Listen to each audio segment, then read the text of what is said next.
12 अगस्त को supreme court में काफी हीटेड और लंबी हियरिंग हुई, जिसमें बिहार के इलेक्टोरल रोल्स के इलेक्शन कमीशन के स्पेशल इंटेंसिव रिवीजन को चैलेंज किया गया। ये मैटर पूरे दिन के सेकंड हाफ में सुना गया और बेंच थी justice Suryakant and Joymalya Bagchi की। उनके सामने मौजूद होते हुए कई senior advocate such as Kapil Sibal, Prashant Bhushan, Abhishek Manu Singhvi etcetera ने ECI के इस डिसीजन को चैलेंज किया और कई इंपॉर्टेंट पॉइंट्स रेज किए। सबसे पहले सीनियर एडवोकेट कपिल सिब्बल, जो RJD MP मनोज झा को रिप्रेजेंट कर रहे थे, ने अपना केस रखा। उन्होंने कोर्ट को बताया कि 1 अगस्त को जो ड्राफ्ट इलेक्टोरल रोल पब्लिश हुआ उसमें करीब 65 लाख वोटर्स को एक्सक्लूड कर दिया गया बिना किसी ने उनकी इंक्लूजन पे ऑब्जेक्शन रेज किए हुए। सीनियर एडवोकेट सिब्बल का कहना था कि ये बिल्कुल इलीगल है। बेंच ने इस पर कहा कि रूल्स के हिसाब से जिन लोगों को एक्सक्लूड किया गया है उन्हें एप्लीकेशन देनी पड़ेगी इंक्लूजन के लिए और इस स्टेज पर ही ऑब्जेक्शंस कंसिडर होंगे। पर सीनियर एडवोकेट सिब्बल ने आर्ग्यू किया कि बिहार की ज्यादा पॉपुलेशन के पास वो डॉक्यूमेंट्स ही नहीं है जो ECI ने एक्सेप्टेबल बताया है। सीनियर एडवोकेट सिब्बल ने रिमार्क दिया, Bihar people don't have these documents, that's the whole point. इस पर जस्टिस सूर्यकांत ने तुरंत रिस्पॉन्ड किया और कहा, Bihar is part of India, if they don't have them other states won't either. अब सीनियर एडवोकेट सिब्बल ने समझाया कि birth certificate, matriculation certificate, passport जैसे डॉक्यूमेंट सिर्फ एक लिमिटेड सेगमेंट के लोगों के पास होते हैं। इस पर जस्टिस सूर्यकांत ने रेज किया क्वेश्चन कि there must be something to prove you are a citizen of India. Everybody possesses some certificate, you need it even to buy a SIM, OBC, SC, ST certificates. अब justice Khan ने आगे बोला भी कि it is a very sweeping argument that in Bihar nobody possesses these documents. Aadhaar and ration card they have। इस पर senior advocate Sibal ने कहा कि ECI आधार, राशन कार्ड और एपिक कार्ड्स को तो एक्सेप्ट ही नहीं कर रही, जबकि ये सब डॉक्यूमेंट्स लोगों के पास आम तौर पर होते हैं। सीनियर एडवोकेट सिब्बल ने एक और कंसर्न उठाया, जो लोग 2003 के रोल में ऑलरेडी रजिस्टर्ड है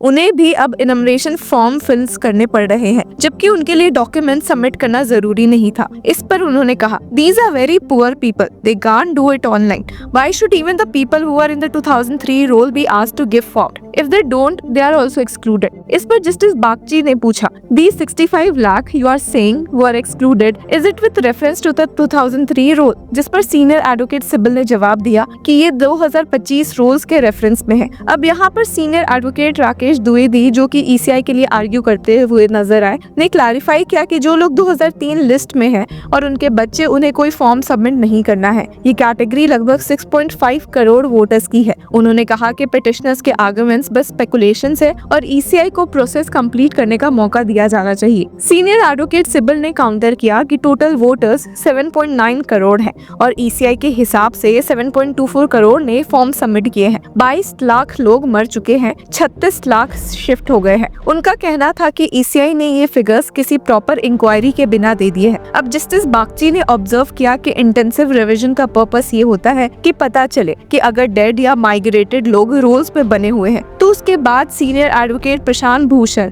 जो कि ADR के लिए अपीयर हो रहे थे, ने कहा कि ECI ने 65 लाख लोगों की लिस्ट पब्लिश ही नहीं की जिनको ड्राफ्ट रोल से डिलीट किया गया। ना ही उन्होंने ये बताया कि कौन डेड है या कौन माइग्रेट कर चुका है। सीनियर एडवोकेट भूषण ने पॉइंट आउट किया कि डिलीशन का रीजन भी फर्निश नहीं किया गया। सीनियर एडवोकेट द्विवेदी ने तुरंत कहा कि ड्राफ्ट रोल और एक्सक्लूडेड पर्संस की list booth level agents of the parties के साथ शेयर की गई है। पर सीनियर एडवोकेट भूषण ने कहा कि ECI ने अब ड्राफ्ट रोल अपनी वेबसाइट पर नॉन सर्चेबल बना दिया है। जी हाँ, आपने सही सुना। He stated that today what they have done is something mischievous. Till the 4th of August, the draft of the rule was searchable. After the 4th of August, the document is not searchable. They say go and ask the booth level agent of the political party. Why should I, as a citizen, not know from the document and should ask an agent of the political party? यहाँ पे advocate वृंदा ग्रोवर ने argue किया कि ECI के पास power ही नहीं है कि वो स्पेसिफाई करे कौन से डॉक्यूमेंट्स एक्सेप्ट होंगे। ये स्पेसिफिकेशन पार्लियामेंट के अमेंडमेंट से आता है। उन्होंने एग्जांपल दिया कि जब आधार को वोटर्स कार्ड से लिंक करना था तो पार्लियामेंट ने अमेंडमेंट पास किया था। Where does the power of the ECI come from? This is an ultra wise exercise. Where is the parliamentary process to specify the 11 document? अब सीनियर एडवोकेट अभिषेक मनु सिंघवी ने कहा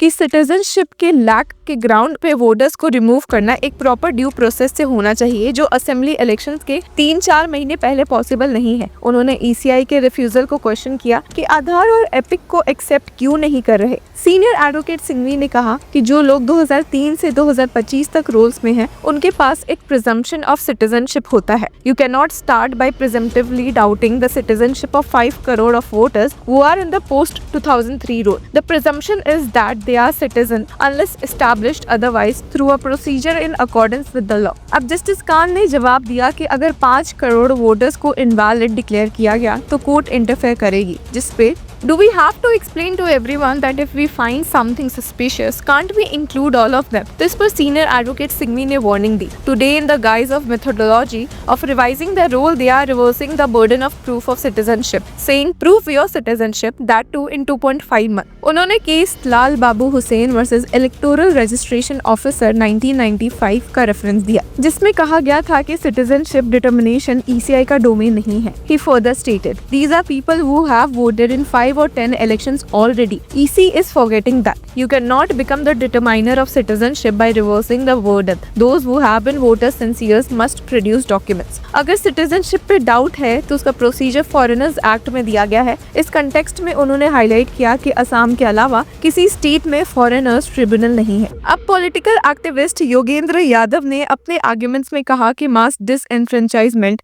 हो चुका है 65 लाख वोटर्स को एक्सक्लूड करके. उनका कहना था कि ये SIR की इम्प्लीमेंटेशन की फेलियर नहीं है, बल्कि प्रोसेस का डिजाइन ही ऐसा है. With one stroke the percentage of adults eligible to vote in Bihar has come down to 88% already. There would be further deletions now. Official projection के हिसाब से बिहार के अडल्ट पॉपुलेशन 8 करोड़ 18 लाख है, तो एक अच्छा इलेक्टोरल रोल में इतने ही वोटर्स होने चाहिए. अभी ही 29 लाख का डेफिसिट है. यादव का कहना था कि SIR का काम उन्हें इंक्लूड करना होना चाहिए था, एक्सक्लूड नहीं. जिसके साथ ही stated, this is the first revision exercise in the whole country where there is zero addition and there are only omissions. The EC officers went from house to house. They did not find one single person who should have been included. This was an exercise of intensive deletion. उन्होंने ये भी highlight किया कि process appeals के लिए time तो छोड़ता ही नहीं है. 30 सितंबर को लिस्ट फ्रीज हो जाएगी और अपील्स फाइल करते करते असेंबली इलेक्शंस नोटिफाई हो जाएंगे. इसका मतलब कैंडिडेट्स को भी एक्सक्लूड किया जा सकता है. उनके हिसाब से this is the best way to omit any candidate from the contestant to. यहाँ पर उन्होंने स्पेसिफिक सोशो इकोनॉमिक ग्रुप्स के एक्सक्लूजन पे भी कंसर्न रेज किया. उन्होंने डेटा दिया कि डिलीटेड वुमेन वोटर्स की संख्या डिलीटेड मेन वोटर्स से ज्यादा है. अपनी बात को और सॉलिड बनाने के लिए उन्होंने कोर्ट के सामने 2 लोग प्रेजेंट किए जिन्हें बिहार के ड्राफ्ट रोल में डेड डिक्लेयर कर दिया गया है, जिस पे ECI के काउंसिल ने ऑब्जेक्ट किया. What drama is going on in the court. अब सुप्रीम कोर्ट बेंच ने उनके आर्ग्यूमेंट्स को अप्रिशिएट किया, पर हियरिंग अभी भी बाकी है, जो कि 13 अगस्त को कंटिन्यू होगी. तो व्यूअर्स, आपकी क्या राय है हमें कमेंट सेक्शन में जरूर बताएं और तब तक के लिए कीप फॉलोइंग लॉ चक्रा.